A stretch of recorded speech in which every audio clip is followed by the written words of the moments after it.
another episode of Milf Talk. Okay, so let's get right into it.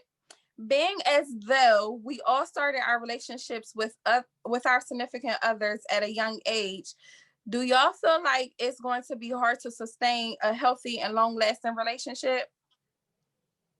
I mean, I think it's hard to sustain any relationship, whether you met them at 15 versus 30. It's all about, I think, work and what you're going to put into it, and just realizing that people are going to change. They're going to, life is going to happen. Situations are going to happen that may change the person. And it's if you're going to be able to grow with them through that, see them through that. And I mean, if it's going to be for you guys, if it's going to be for you, it's going to be for you. If it's not, it's not. It's just what's going to happen. Like, it's the inevitable. Yeah. Yeah. I agree with Courtney. You gotta, both parties have, well, not parties, but both people in that relationship have to be able to adapt to change. Because you're not going to be the same person you were when you were 20 now that you're 40. Like, you know what I mean? You're going to be a whole different person. And I think people have to realize that. And I think it's easy. And I think also people have to, I don't know what I'm trying to say, but not lose themselves in a relationship. You know what I mean? Because I think it's easy to lose yourself and you forget who you were before that relationship. And I think it's important to still do things for yourself outside of that relationship. I think that's important too. But I think, like you said, where people could lose their self in a relationship, but when you get in a relationship so young, you don't even know who you are. Yeah. So I feel like you also have to give each other that space to grow and learn, and support each other through that, because you meet each other sometimes as children, and your parents are navigating your relationship, basically. Like, they have boundaries on what you're going to be doing, how y'all going to be going out. So when you get older, y'all have to make the choice to, yes, we're going to go on a date night. Yes, we're going to talk on the phone and communicate.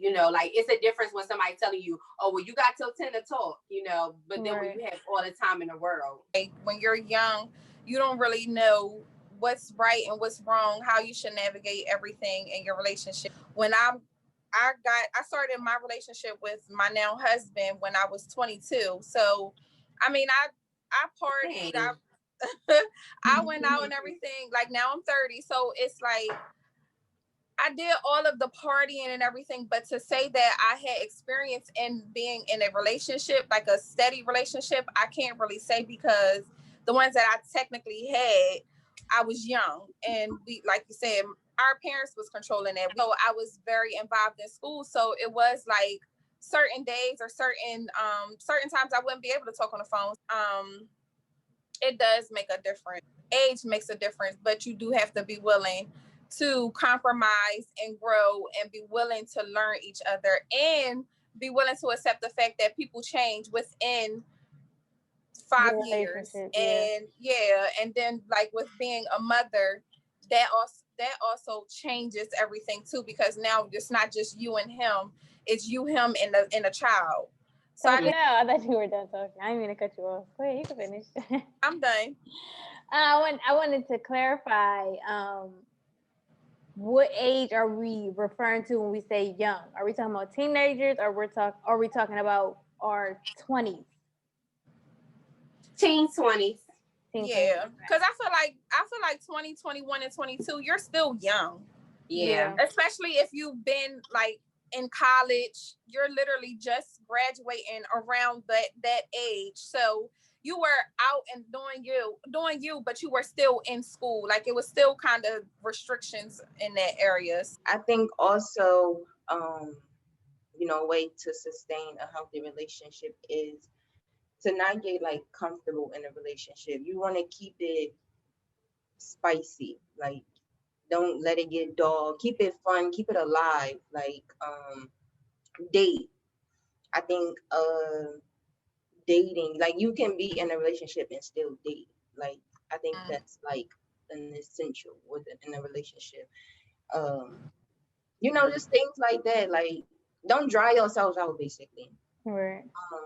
I think a misconception as you get older, keep it young, keep it you know, funky. Well, I don't want it to be Don't be funky, but Don't give it funky now. I want it to be funky. But you know what I mean. But I think a misconception with like being in a relationship for a long time is like saying, like as she was saying, I did my time going out partying. It's like you can still go out and party and be in a relationship. Yeah. Like, you know, that's where you come in, whether you have trust. Like it's essential to have your girl trips, you know, your girls' night out, your girls' days, like those things you can still do and still, you know, be in a relationship. Yeah, don't get me wrong, still do that, but what I'm saying is you do it differently because now you're in a relationship. We used to go to Philly and be out until how long? Like it would be early crack of dawn. I remember one time coming home, it was 6 o'clock in the morning. I can't do that now. That's disrespectful. If you communicated that to him and be like, you know, babe, I mean, if I communicated that with him, he will be fine. We have that. We have that trust. We have that where I can communicate with him and he understands. And if he doesn't, he'll let me know like, all right, so what did you mean by such and such and such, such and such? So we have that in our relationship. Morning or like late yeah, night, did you like mean AM or PM? Or did you mean like, yeah, we have that. Because I mean, there's been times where I did stay out with my friends, but it was like, I'm going to stay over their house or I'm going to be at a hotel or whatever. And he trusted that.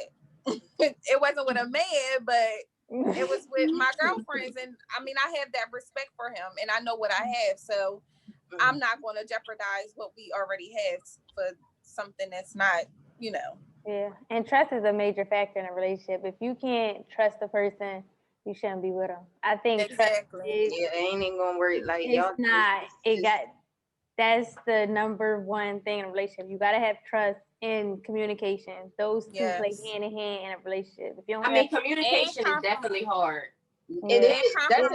That's child. It is, because he learns. He communicates different than I communicate. He's learned how to communicate in a different way, so we have to learn how to communicate together and make it effective. Right. Yeah, I'm not very vocal. So that's something I've had to learn in communication. Like I want to like just be holding stuff in.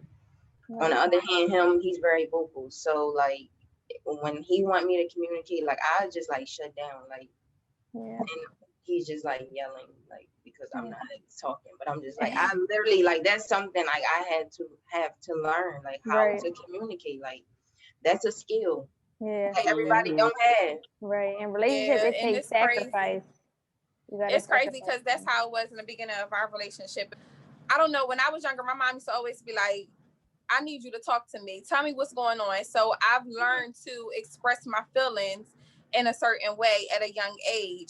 So now as an adult, it's like coming into this relationship, he's the total opposite. He'll rather say, it's fine, or just let stuff roll off his back, or let people say and do whatever. And it's just like, you're not going to say nothing, or you're not going to tell me what's going on, or why didn't you tell me that? And then it made me frustrated, but I had to realize, number one, we weren't raised by the same person. Number two, I have to be patient with him because he's never been in this type of relationship. And not only has he not been in this type of relationship, but he has never been with me.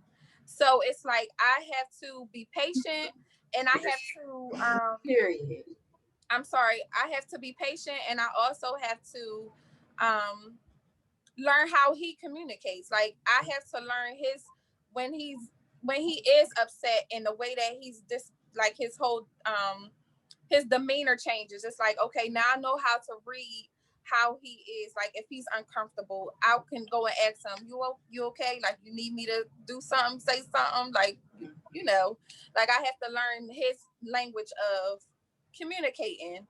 And I think that's just what it is with just making it.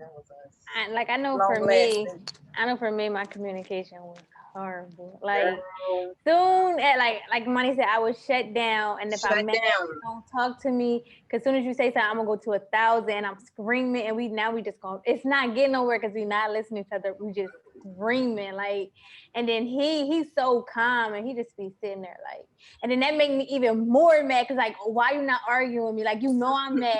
Like, he's looking at me like, you really crazy. Like, and it was really, really bad until like I was like, maybe, it's me. Maybe I am something wrong with me. Like, and he used to always say, like, you don't know how to talk. He used to always say, like, it's not what you saying, it's how you saying it. Like, what you saying may be true, but it's like the way you saying it, and I'm not receiving it. So I had to learn like communication that was receptive for him, like, because what I was used to was screaming, like, right. So we screaming at each other, we arguing, we yelling. He wasn't used to that. Like, his family, they talk things out, they joke, they let stuff go in 2 seconds. Like, not me, I'm holding a grudge, I'm gonna be mad to the end of the week. Like, and I've gotten better with that because of like he taught me that, like, he helped me learn that. And so, and like I said, it got to be sacrificing. You got to be willing to change in a relationship because, like I think Courtney said, we coming from 2 different backgrounds and we weren't raised the same. So you got to be able to adapt to that change. Yeah. And you also have to just be willing to be mature about some things. Yeah. So that's another thing. And that takes time, and that's if somebody willing to wait or be patient with you in that. So right. That's not something that's going to happen overnight. Yeah. Right. And know that. Oh, sorry. No, go ahead. I would say, and know that everything that y'all go through, y'all might not agree on. There may be things that y'all gonna agree to disagree, and y'all still can move past it. Like, he may feel this way, and you like, I still don't understand what you're saying, and I still don't feel that way. But we're gonna agree to disagree, and we're gonna move past it, and we're going. But is that healthy though, to agree to disagree, because you still have that disagreement? Yeah, but I think it depends on what it is. I was about to say, I feel like it depends on what it is. Yeah, it really depends because I think sometimes it's like, let's talk about culture. So if it's a cultural thing, I think you're automatically going to agree to disagree because we come from 2 different cultures. Like, you know what I mean? Like, for example, like with him, like his family is like they're Puerto Rican, so they all lovey-dovey. They love hugs and stuff like that. Whereas my family, not, we don't do hugging, we don't do all of that. So like, they like that, and I'm like, I'm really not comfortable with it. And I had to tell him, like, I get that they might find that disrespectful, but that's not the background I come from, and I'm not comfortable with it right now. Like, maybe I will come around, but right now I'm not comfortable. And he still didn't get it. He still felt like it was disrespectful, but it was just something that we just come from 2 different cultures. Like, my family's not like that, his family's like that. So I think something simple as that. But if it's I was about to say, if it's simple, I think it's okay to agree to disagree. But if it's something like that's detrimental on your relationship, that a need to hash out and get a understanding, then like parenting. Like parenting, I think you cannot. Parenting is a big agree to disagree. I think you have to agree, because if you don't, you got to, because if it's something and he gonna keep doing it, no, it's some stuff that he may do it the way that I wouldn't do it, but it's like, but like what? I feel like it depends on the like severity of that too. Like, give an example. I don't know. That's what I was saying. I give an example. Say if we wasn't on the same page with mama's eating. Like, that's not something we could agree to disagree. Yeah. Right. No, we gotta be on the same page with that, because it just wouldn't work. But if it was something like, I can give an example. When I was a kid, my mom and dad would get into it about me going somewhere. Like, my dad would want me to go this place, but my mom wouldn't want me to go that place. And that was not something that they just never settled on. Like, it was always head and head with that. So it would be like something like that. I don't know how they probably could have settled that, because it's just something. It's just like if a parent feels like they don't want to send their child somewhere, it's probably nothing that someone could do or say that will make them comfortable with going there. So I don't see a parent like agreeing to disagree with that. Yeah, that's how I feel. Like if it's to that extreme, but I can't agree to disagree. We just got to get on the same page. Either I'm gonna help you understand where I'm coming from, or you have to help me understand where you're coming from. Like give me a reason why. I feel like that's with not just my relationship with my husband, but with friends and family and everything. Like I need to know where you're coming from because I may be looking at it the wrong way. Like you may change my heart or my mind on whatever the case may be. Sometimes people may use let's agree to disagree to just not even talk about it, period. Let's talk about it because like I don't know, I can't agree to disagree. You just gotta And you tell don't me want to where be, you coming from. you don't Yeah, want you to just be want to walking know. around with on eggshells in your relationship. Yeah, like You don't know how they exactly. react if y'all do this, like, or Yeah, you know, you don't want to do that. You need exactly. clarity. Like, are we doing this or are we not? I don't like this because I don't like this because. Like, Yeah, come to an agreement and go on with it. So yeah, I think that's really important. yeah. So I want to ask y'all a question. Do y'all feel like getting married in your 20s is too early? Like, how do y'all? I hear people say, I would never get married in my 20s. I'm still living my life. And I hear some people say, like, still living my life. I know I'm gonna be with this person for the rest of my life. I'm marrying them in their 20s. Like, how do y'all feel about getting married? I'm gonna say, like, in your early 20s. Well, go ahead, I mean, I Ashley. feel like Right, you calling me out? Go ahead, man. You could go first, and then I'll chime I in. was just going to say, I mean, I guess it depends on the person or persons. I don't think I could give like a general answer like yes or no if I think getting married in 20s is early because like what works for me might not work for someone else. Work for someone else might not work for me. But if you want to get 20 and married in your 20s, fuck it, get married in your 20s. If not, later down the line, whatever works. I'm gonna speak from experience. I did get married in my 20s, and I don't feel like it was too early because Ani said it depends on a person. Like you really have to know that this is what you really want. Me personally, I don't take love and I don't take marriage as a joke. Like I know the sacred part of it. I know that this is something that you take serious. My mom was married my mom is married. It's going on how old are you, Mani? 20, you'll be 25 this year. So they've been married for 25 years, been together for 30 years and counting. I've seen that in my household and I've seen the ups and downs of a marriage, but I knew how to navigate through those downs to make it go back up. So it's just like, it depends on the person. Monty said the correct stuff. Like it depends on you. It depends on your spouse, who you're in this with. You got to both be on the same page. And it's not on the same page for everything, but just know, okay, like he knows that me and my best friend, she might call me or I might call her. Well, before COVID, we will go out to eat. We will hang out all day at the mall. Like we will do different things. And my other friends too, and family. He knows that that's who I am. I'm not the person. I'm not an introvert. I'm not going to sit home. I'm not going to be up under him 24/7. He knows that I have that outlet. So we're on the same page with that. Like he respects that. I respect him when I am out with my friends. So just both have to be on the same page and have an understanding of what you want out of life. I've known people who did get married in their 20s and they divorced in their 20s as well. I don't want that. And neither does my husband. So like with that, we were just on the same page. So it depends on the person. You got to be mature about stuff. Like I say, you got to be willing to talk. You got to be willing to change. You got to be willing to compromise. You got to be willing to say, okay, maybe I need to look at it from this point of view and not over here. So it's a lot. It's just a lot of growth that you have to both do at the same time because it's not just you. It's not just him. It's y'all. Right. It's a union and you have to respect that and have everybody else respect it as well. Yeah. So. I guess I'm last. I guess for me personally, I don't think getting married in my 20s is really an option, just because we have been together for so long. So like we were saying, you changed. Like we have been together for, we were children and we grew into adults, and then now living together, and then now being parents. So it's like we're constantly having these different changes, and our relationship is constantly moving in different directions.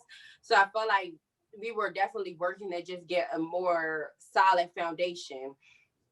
Definitely, yes, that will ultimately be the goal of marriage. But I feel like, are you conducting yourself differently being in a relationship than being in a marriage? Because how I'm conducting myself in a relationship is how I'm gonna conduct myself in a marriage. Because if you want to be out there wilding, you need to just be single, basically. Because I don't be getting that. It be like the last wild night of the bachelorette. Like, nah, she probably got her last wild night. Like, this is just a girl's night out, maybe. Right. But I don't know. I feel like if you're really like saying that, then you probably need to be single and not in a relationship, period, because you ain't conducting yourself, all types of crazy in a relationship. Right. Yeah. So I agree with you guys. Go ahead. Did you do you have another question? I did, but I forgot. Go ahead. I had one more to kind of round it out. What advice, or what do you guys do to help, keep your relationships spicy and funky? But don't just say something as simple as date night. Like what kind of date night? Like what do you do? Because some people need, really tips on what to do, like examples of what you guys feel like you gotta know. I mean, you can probably answer like just giving suggestions, but I feel like you probably just gotta know like your relationship and what y'all like, what he like, what she like. Like I know I like to eat, so eating is a love language for me. Like that makes me happy. You just eat. I mean, eat for me, cook for me. Eat for me.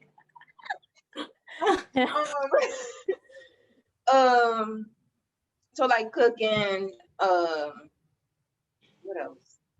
I don't know, like whatever your significant other like to do, like you just gotta be thoughtful. I think being thoughtful goes a long way. Even if it's something small, if it's thoughtful, I like the opposite is going to, appreciate it and make them all bubbly and whatnot. So you just gotta know really like what's y'all like and what y'all like in your relationship. For me, it's hard. I ain't even gonna lie, it's hard, and I need suggestions. You the person who wrote this. You could have just text me. Suggestions, like I'm just kidding. Right now it's like hard for us because I just switched my schedule to just weekends, so our schedules are literally opposite. We literally don't see each other until it's time to go to bed, and by that time we both tired. We both looking at each other like, like I'll see you tomorrow. And then his days off, I'm at work. On my days off, I'm at work. So it's hard, and we try to find a balance, like, or we try to stay up. I'd be like, all right, let's stay up tonight, watch a movie, at least something like. I was about to say, just be like, y'all pulling an all-nighter night. Exactly. Oh, child, I'm going to work and do a 12-hour shift. I'll be somewhere dead.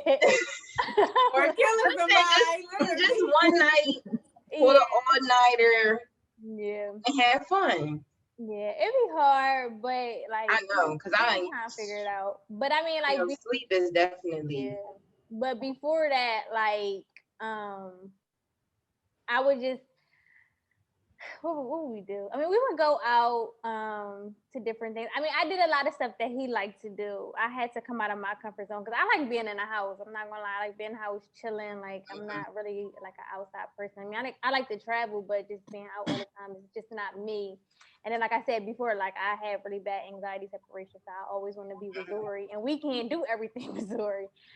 So I don't know. Like I just noticed that with him, it could be little things. People like going ride with me to go cut, and I really don't want to. I'm like, I really don't want to, but it means a lot to him, so I'll do it. Or he like, you want to go here, and I'm like, yeah, we can go. Like, so I just try to do stuff that means like a lot to him. And I think he does vice versa. Like he tries to do things that I like, even if it's not comfortable with him. So One thing I can say is, because me and Terry we did this a couple times before, but one time I came home from work and he had the rose petals from the Dollar Tree, wasn't bad.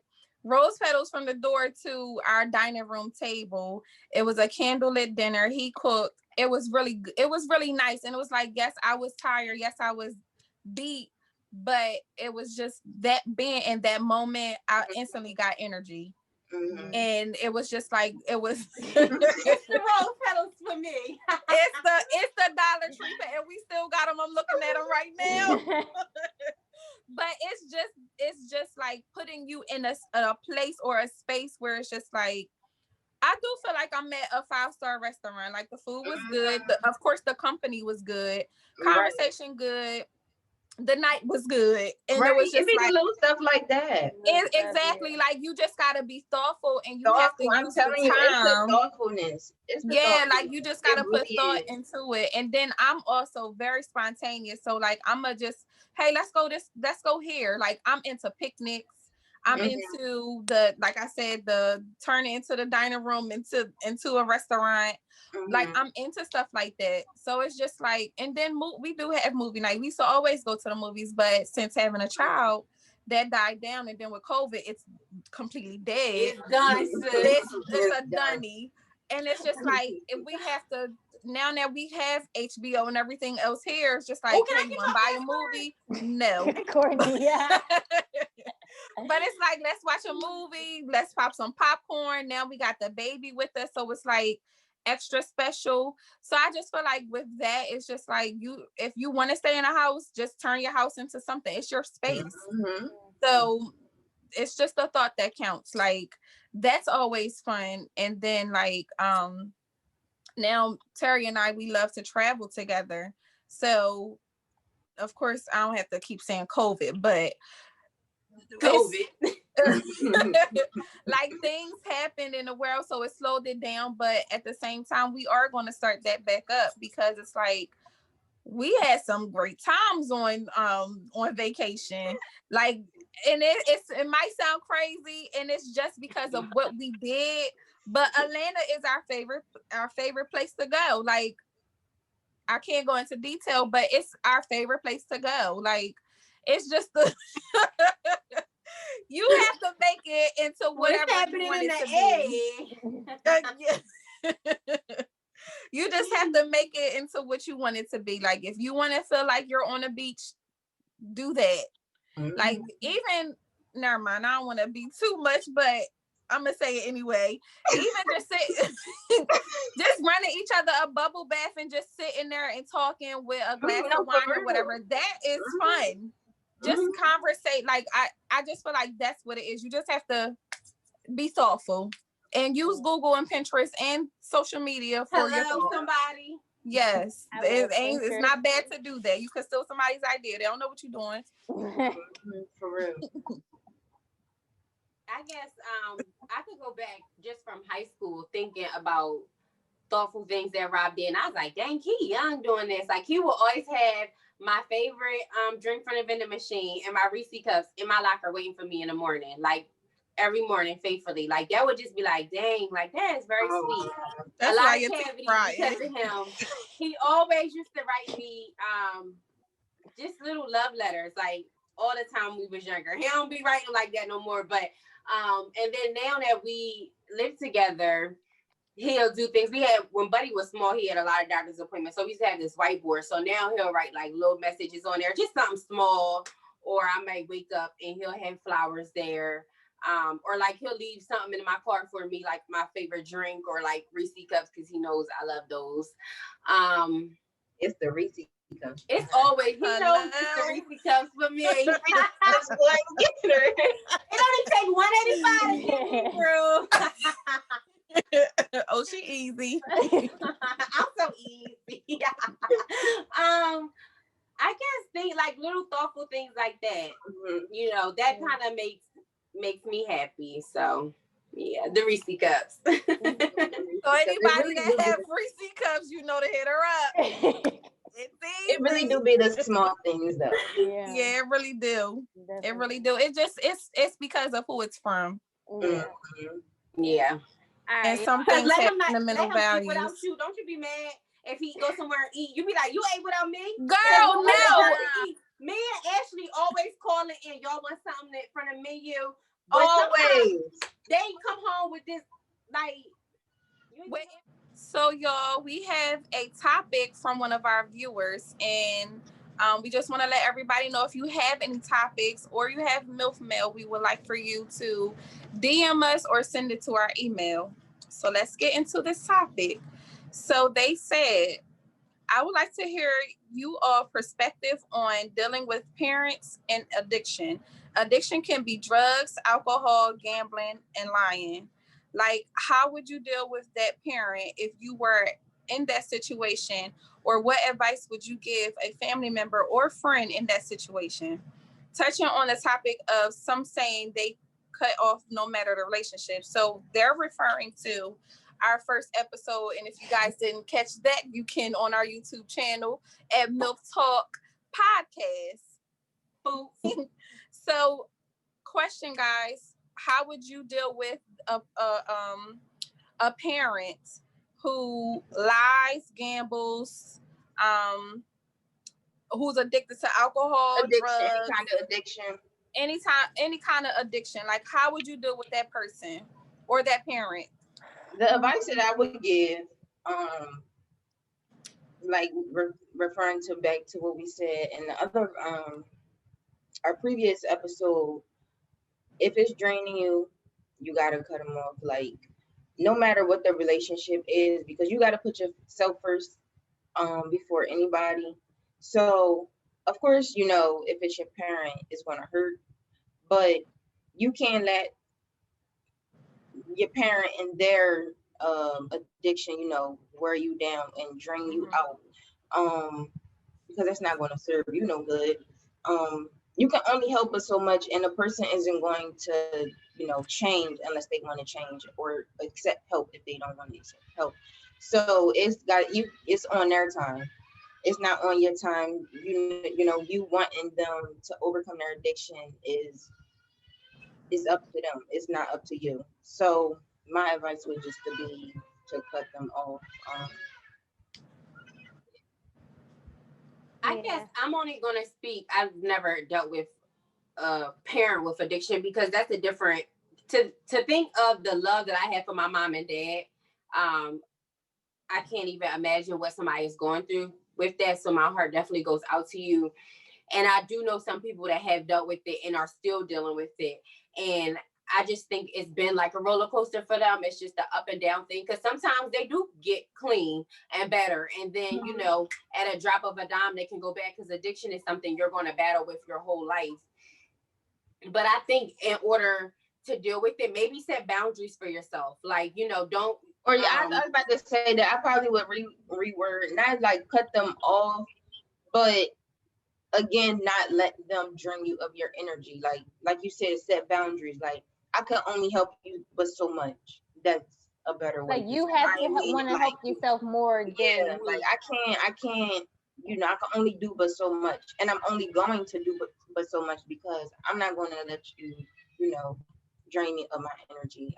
I just can't. So like you said, set boundaries. You know, I'm here to help, and I'm gonna always be here to help. But you know, when you're ready, like, I'm not gonna force you, and I'm not going to keep, you know, picking at it. But yeah, like you said, set boundaries. Yeah, so that's basically what I was saying, was just like set boundaries, and don't let yourself go past that boundary because you know when you're dealing with somebody with addiction, like I said, it's going to be something that they're dealing with for a lifetime. You know, they're constantly going to be fighting to, you know, not go back to whatever that temptation was. And then also to seek help for yourself, because in order to help somebody, you have to be, you know, okay within yourself to be that, you know, leaning person for them to lean on. So definitely get help for yourself as you're trying to help your parent navigate through their addiction.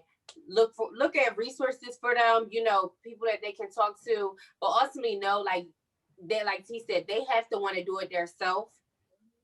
So sometimes being supportive is also stepping back, you know, and that's also showing support. It's not cutting them off, but not hindering yourself and your growth. And you might have a family too, and your family, you know, in the process of them trying to heal. Yeah, I feel the same way. I'm on the outside looking in on the relationship, but I've seen someone experience as far as a parent being addicted to drugs. Um, it is hard.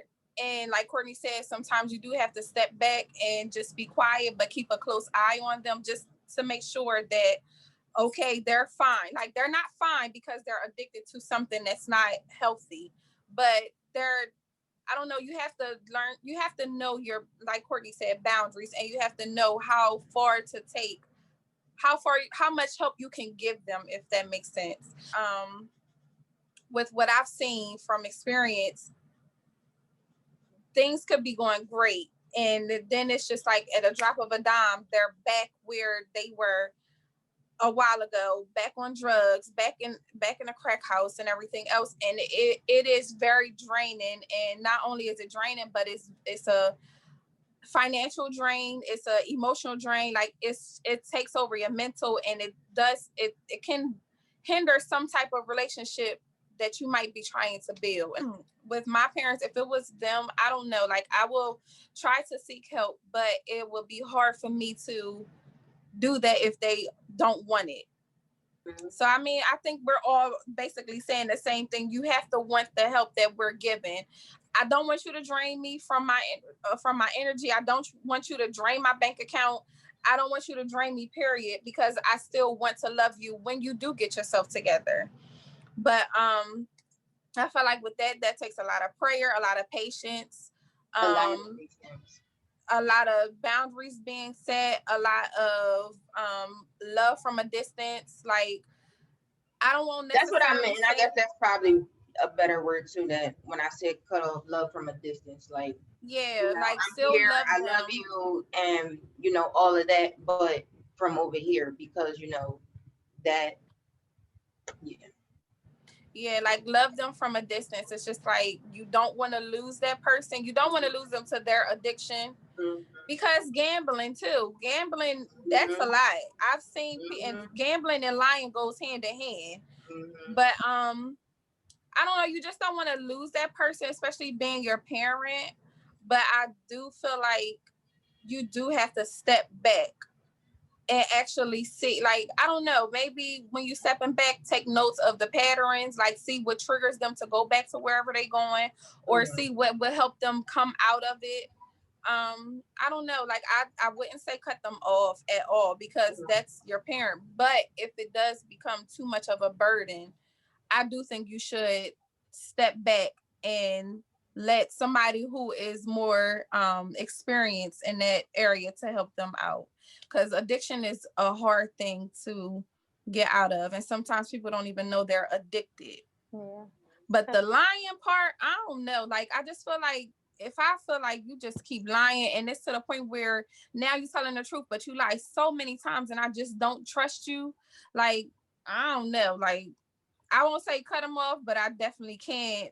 I can't fool with you like I used to.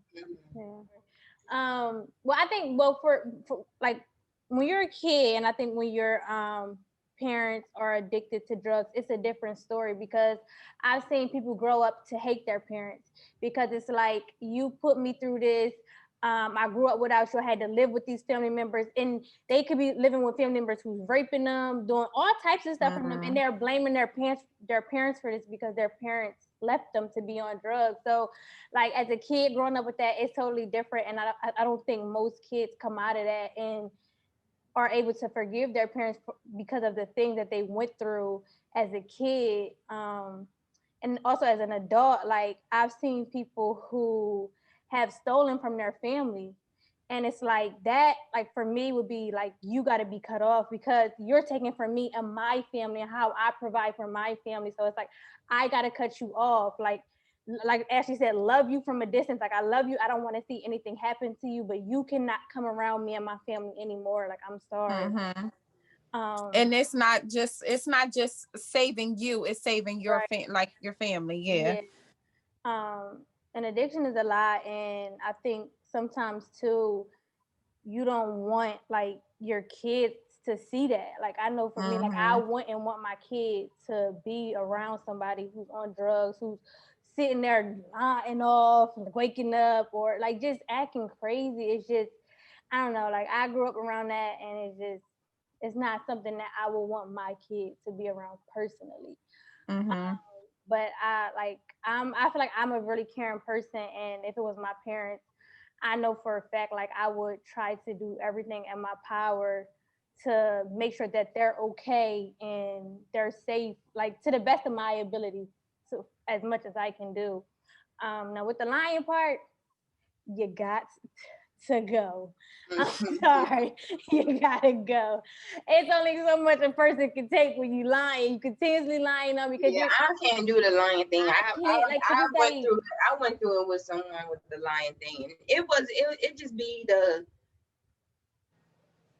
lying, but you really think I'm stupid, like you playing in my you playing in my face. For me, like right. that made the whole thing for me. Like, bro, come on though, for real. Like, like I personally went through that, and it was just the worst. It was like you're like making me seem like this person that I'm not. You have all these people looking at me like I'm just this bad, mean, angry person, and it's not me. And I'm like, that was a lie. Like, and y'all believe that? And everybody like, yeah, like you did that. I'm like, no, I didn't. I swear I didn't do that. And it was just like it got to the point to where I was like, yeah, I can't do it no more. It's like I can't keep allowing you to keep like at first I was like, okay, I tried to deal with it, but after a point it was like no. And then it came to a point, it was like, you know what? This person is who this person is gonna be. They're stuck in their ways, they're not changing. And I literally just have to accept them for them. And I have to learn how to deal with them like for the way that they are. Like, and that was it for me. And I don't know, that's just you gotta keep your distance though. Like yeah, I feel like that too. Like now looking at it from how you just said, if it was my standpoint, like now I have a child to look after, I have a union that I have to look after. I don't want you coming in and jeopardizing anything good that I have going on. I have to protect my peace as well as protect you from your addiction, as well as it's just a lot. So it's just like separate the two. Whenever they're ready to come to you and say, listen, Ashley, I'm going through this, I want to get help, then that's when I'll be there 100%. But I have to dial back because it's like, not only am I trying to help you, but I got to help myself. And I have to protect my family and whatever I have going on. And like we said, addiction is something that's a demon. And it's hard. It's really, really hard to like break that. Because sometimes whatever the addiction can be, it takes over that person's mind. And not to go to a different subject, but I've been reading, and then I will like look at certain stories about young women or older women being molested as children, and it's always somebody in their family, somebody that's very close. In the Black community so much, and it's always swept under the rug, and the secret thing, like that's a generational curse that and it's always somebody who is fighting an addiction. Like it could be a drunk uncle, it could be a crackhead dad, it could be a mental illness brother, whoever. And it's just like sometimes you have to be careful of who you're inviting into your space. And sometimes your space is just like not necessarily your house or your home, but your space as in your mental space, your emotional space, your financial space. You have to be careful who you let in. Sometimes you do have to take away the title that they carry. If it is my mom, if it is my dad, if I know that they can hurt me and my child's future, or my future with my man, or my future for myself, sometimes I have to take away that mom and look at the addiction. That person that they are.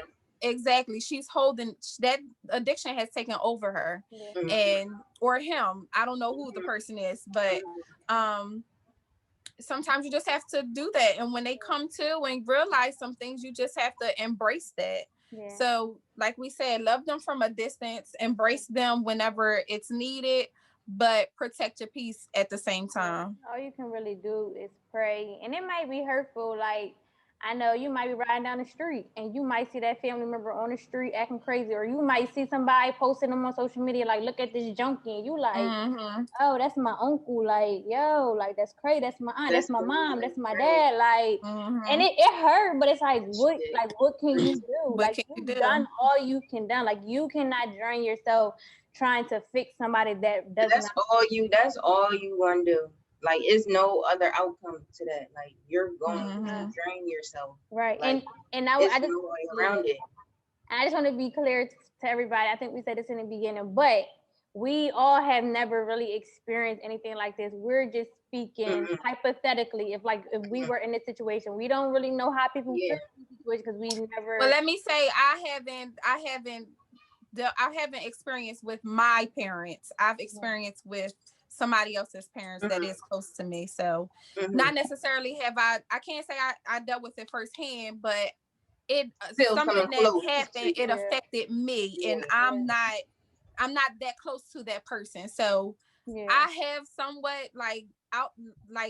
experience with it, but not my mom and dad. Like I can't speak from that. So yeah, that's how I feel. Like I have like family members who are addicted to drugs, but it's easier for me to cut them off because it's like I don't really need you. It really needs you. Not to say I don't need them, but it's just like it's just easy. It's not my parents. Like it would be way harder if it's my parents. But being as though if they're just like aunts, uncles, it's just like whatever. Like I mean, I still love them. Like I'm around them. We laugh, giggle, or whatever, and yeah, but yeah. So to the viewer with that suggested topic, thank you so much. We do appreciate it. It was a really good topic. I hope whatever we said, Isn't it crazy that people can be addicted to like masturbating? What? Money. Did that hurt? For real. We would like to thank the viewer for that topic. We really do appreciate it. If anybody else has anything that they want to suggest or a topic they want to talk about, then you could hit us up in our DMs or comment below. Do that. We're open. We're cool people. We're cool. Well, guys, we have Milf. Oh yes, wait a minute, it's the boss man. Oh yes, wait a minute, it's the boss man. All right, our first Milf mail. So let's get right into it. All right, hey y'all. Oh, girl, you from Chester, huh? So I met a guy in quarantine, just a quarantine boo on IG. You know how that go. Up all night, nothing to do but watch TV and look on social media. So he DM'd me and I responded because I have nothing else to do. Plus, from his pic, he looked okay. So I'm like, let me see what this is sitting for. We talked, text all day. Chemistry was great. It went left on the first meetup. I didn't realize in his pics on Instagram, he didn't smile. And he's an essential worker. He is an essential worker. So a lot of times he had on a mask on FaceTime.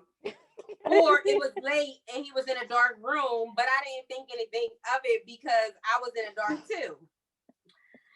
Once things opened back up, we went for dinner. And when he took the mask off, teeth were everywhere. Yo. I tried not to stare, but I felt like he kept catching me looking at his mouth.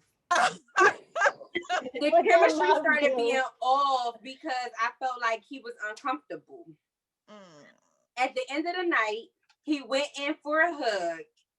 And y'all, all I can smell is this god awful smell coming from his mouth. I thought I could press through the teeth, but the breath I just cannot do. We don't talk on FaceTime as much, and I know he can feel something is different. Should I let him know my concerns or just ghost him? Help me, y'all. But like, First of do you bite? You might. Child. She said everywhere. I wonder where. Where? Everywhere, shark teeth. Was she or he? Hold on, wait a minute. Time out now, because when I was younger, I had shark teeth, so don't even say that. Thank God I outgrew it, but I had shark teith. I don't know. Well, she said him, so it is a she. So go ahead. So go ahead. What do y'all think? What advice can y'all give her? I feel like I'm too blunt. I'd have been like, yo, your breath stink. Like, I don't Yeah, as soon as I saw that, I'd have been like, yo, what the fuck? Bro, what? like, what's up? No, nah, because we too grown. Like, you smell that shit. Like, I mean, no. he might have halitosis or something. Like, I don't know. Maybe He should disclose that though. I don't know. Teeth is a turn off. Teeth are a turn off for me. If they're messed up, I can't do the bad teeth. I'm sorry. I can't do it. Well, veneers is out. He an essential worker. He getting COVID pay. He probably can get some Girl, veneers. you better go get them maybe not. veneers and get that halitosis in check.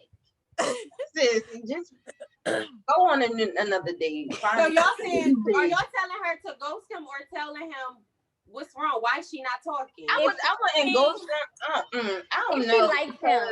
If she likes him, I would tell him her. I would tell him her concerns. If So she said did she say the chemistry was good? The chemistry was good prior to meeting up, but she felt like it was off because he could feel like her stare, and it probably is an insecurity for him. So like she could feel him, you know, feel her looking at him. Mask off. Mask on. That's a bad mask thing. on. Yeah, that's a bad. I don't know. Like I would tell them though. I would tell them like you said, if they were, you know, off to a good start, and then at the date, you know, it went left, then I would just have to be like, you know, I'm not really feeling the whole breath thing. Like, it was just. I don't know. That's kind of hard because, like, what do you like? Was to come to you and be like, your breath stink? I mean, that's the only way. Because if my breath stink, tell me my breath stink. Like, I'm going. Like, but how would you want? All right, so you just met this person. It's the first time y'all saw each other. And that's the first thing they say. Like, I would kind of be like, dag, like, okay. But like, see, I like to laugh, so I'm gonna laugh because, like, I know I don't have halitosis, so it might be something I just. But that's the thing we can't really say because we don't have that issue. Like, if it's bad breath, it's because we just ate something or we just woke up and maybe didn't hit our tongue the correct what I'm way. saying. But, like. That's why I'm gonna laugh. Like, if somebody really like came up to me right now and was like, your breath stink, like, I'm like, oh, like, laugh, I had this, or I need to brush my teeth. Like, well, I feel like but if it's somebody that has hygiene problems, they probably be like little heartbroken. I don't know. I just feel like if she really does like him and his personality is A1, everything else is A1. Don't look past it, but you have to at least say, listen, something is going on. I can't get with it. It made me sick to my stomach. I don't want to touch or just maybe he was just having a bad day. Try a second date and see how that goes. That's the thing. We need to write her back. What kind of bad breath was it? Was it bad tooth breath? Right. Was it his tongue wasn't brushed bad? Right. Or was it food stuck in his teeth? Like, what was it, sis? Because he could get that tooth pulled. Because maybe he had like T said, go for another date. Check the breath. And then you can go from there. Like, then you can be like, all right, like, this is the second. But what about the teeth everywhere? I was about to say, sorry, y'all.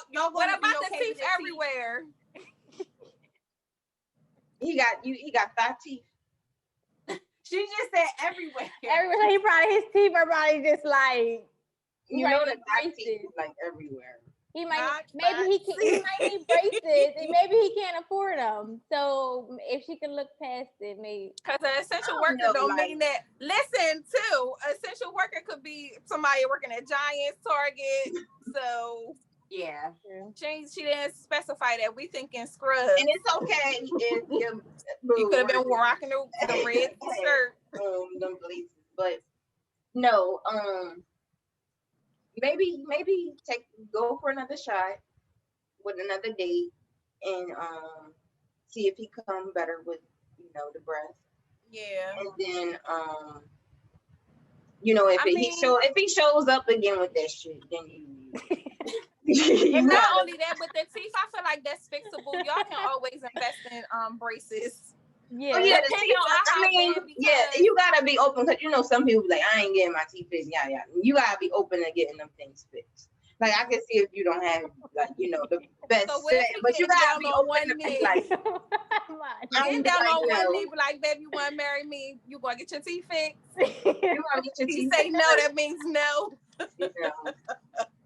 I mean, that's what. So if she really like the dude or whatever, for real, she liked them or whatever, I feel like maybe they can work on the dental work. I mean, maybe she can just be like, if the second date he comes again with the shitty breath, you just be like, you just be like, I just want to, sincerely let you know that your breath. Because it's sincere. Like, I'm not joking around with you. Like, I want you to know I'm serious. Like, no, like, your breath was a little off. Like, I don't know what's going on in your mouth. You must have a bad tooth or something. Your breath. Seriously. I want you to correct that. Because I want to connect with you, man. What's up with that? Really just add something. Because it means we grown. Like, your breath stinks.